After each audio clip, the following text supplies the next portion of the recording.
آئینی ترمیم کے حوالے سے گیم انتہائی دلچسپ مرحلے میں داخل ہو چکی، بلکہ سیاست بڑے دلچسپ مرحلے میں داخل ہو چکی۔ 18 تاریخ کو پارلیمنٹ کا اجلاس بلا لیا۔ سینٹ سے پہلے اس قرارداد کو، اس آئینی معاملے کو منظور کروانے کی کوشش کی جا رہی، لیکن کیا یہ ہو جائے گا؟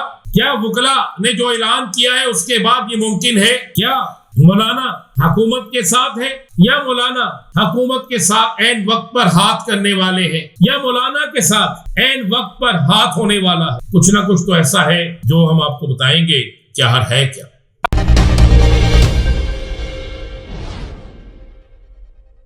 بسم اللہ الرحمن الرحیم، الصلاۃ والسلام علیک یا سیدی یا رسول اللہ، الصلاۃ والسلام علیک یا سیدی یا حبیب اللہ۔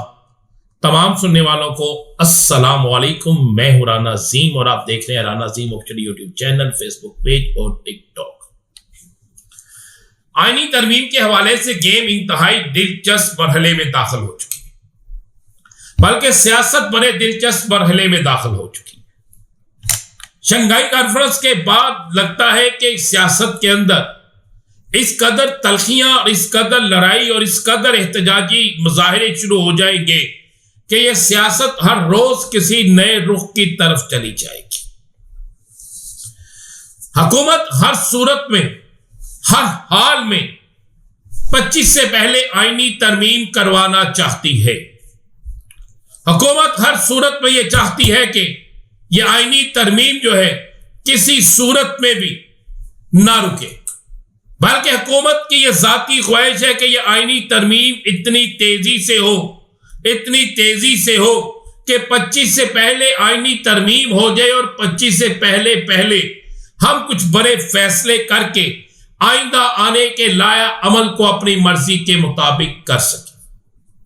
اب بھی بہت سے ذرائع یہ دعویٰ کر رہے ہیں کہ 25 سے پہلے آئینی ترمیم نہیں ہو سکے گی، لیکن حکومت نے 18 تاریخ کو اجلاس، 17 تاریخ کو سینٹ کا اجلاس، 18 تاریخ کو پارلیمنٹ کا اجلاس بلا لیا ہے۔ سینٹ سے پہلے اس قرارداد کو، اس آئینی معاملے کو منظور کروانے کی کوشش کی جا رہی ہے، لیکن کیا یہ ہو جائے گا؟ کیا وکلا نے جو اعلان کیا ہے اس کے بعد یہ ممکن ہے؟ کیا مولانا حکومت کے ساتھ ہے، یا مولانا حکومت کے ساتھ عین وقت پر ہاتھ کرنے والے ہیں، یا مولانا کے ساتھ عین وقت پر ہاتھ ہونے والا ہے؟ کچھ نہ کچھ تو ایسا ہے جو ہم آپ کو بتائیں گے کیا ہر ہے کیا۔ آج سے ایک دن پہلے ایک بہت بڑا کنونشن ہوتا ہے جس میں چاروں صوبوں سے اہم ترین بارڈز کے عہدیدار شامل ہوتے ہیں۔ اس کنونشن کے بعد ایک چیز تو ثابت ہو جاتی ہے، یہ وکلا کنونشن جو کراچی میں ہوتا ہے، کہ ایک چیز تو ثابت ہو جاتی ہے کہ پاکستان کی سیاست میں وکلا نے کی اکثریت نے مسترد کر دیا ہے آئینی ترمیم کو۔ وکلا نے آئینی ترمیم کے خلاف کھل کر اپنا ووٹ دے دیا ہے۔ وکلا نے آئینی ترمیم کو نہ صرف مسترد کر دیا ہے، بلکہ وکلا کی طرف سے یہ کہہ دیا گیا ہے کہ یہ آئینی ترمیم اب کسی صورت میں بھی، کسی جگہ پر بھی، کسی وقت بھی قابل قبول نہیں ہے۔ بلکہ وکلا نے تو آج اتنی بڑی بات کہہ دی ہے، آج وکلا رہنما حامد خان سے لے کر علی احمد کرد، سابق صدر سپریم کورٹ بار سے لے کر چاروں صوبوں کی بارز کے صدورس نے واضح طور پر یہ بات کہہ دی ہے کہ ہماری لاشوں سے گزر کر آئینی ترمیم ہوگی۔ لفتہ کیا گیا ہے کہ ہماری لاشوں سے گزر کر آئینی ترمیم ہوگی۔ لاشوں سے گزر کر آئینی ترمیم کا مطلب ہے کہ کالا کوٹ کھل کر میدان میں آ گیا ہے۔ اب لگتا ہے کہ ایک بہت بڑی تحریک چلنے والی ہے، تو آپ کو بریکنگ نیوز دے دو کہ اگر یہ آئینی ترمیم زبردستی جبرن ووٹ پورے کر کے کر لی گئی تو اس صورت پہ جو وکلا تحریک چلے گی اس میں بڑے بڑے ججز بھی اپنے استعفے دے کر اس تحریک کا حصہ ہوں گے. اور جب ججز اپنی جگہوں سے استعفے دے کر اس تحریک کا حصہ بنیں گے تو اس میں سیاست دان بھی ہوں گے, اس میں سول سوسائٹی بھی ہوگی, اس میں ہر مکاتبہ فکر سے تعلق رکھنے والے لوگ اس میں شامل ہوں گے. یہ بالکل کلیئر ہے. اب آخری مرحلہ شروع ہو گیا ہے. اس آخری مرحلے میں اب